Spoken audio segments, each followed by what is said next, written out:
சென்னையில் தீபா ஆதரவாளர்கள் கடும் மிரட்டல் மற்றும் நெருக்கடிக்கு இடையே ஆலோசனை கூட்டத்தை நடத்தி 5 தீர்மானங்களை நிறைவேற்றினர். தீபாவின் ஆதரவாளர்கள் தமிழகம் முழுவதும் தொடர்ந்து ஆலோசனை கூட்டங்களை நடத்தி வரும் நிலையில் சென்னை நங்கநல்லூரில் உள்ள KCD திருமண மண்டபத்தில் ஆலோசனை கூட்டம் புதனன்று நடைபெறுவதாக அறிவிக்கப்பட்டது.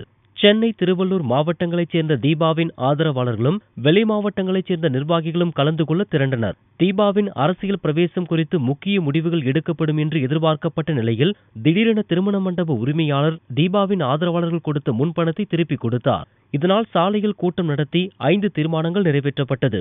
அப்போது பேசிய ஒருங்கிணைப்பாளர் கோபிநாத், தங்களுக்கு கொடுக்கும் நெருக்கடிகளை கண்டு அஞ்ச மாட்டோம் என்றார். கண்டிப்பா எங்க அக்கா தீபா அக்கா கண்டிப்பா அடுத்தது பாத்தீங்கன்னா அவங்க தான் முதலமைச்சரா வருவாங்க.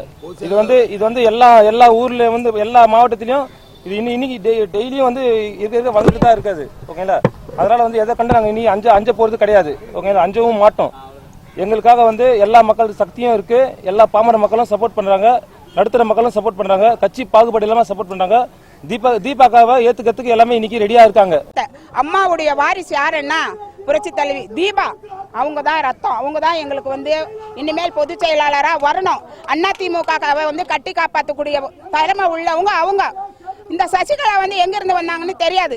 அந்த அம்மா முதலமைச்சர் ஆகணும்னா RK நகர் தொகுதியில எலெக்ஷன்ல நிக்கட்டும். நின்று தீபா அம்மா கூட போட்டியிடட்டும். ஜெயிச்சா இந்த அம்மா நாங்க ஏத்துக்கிறோம்.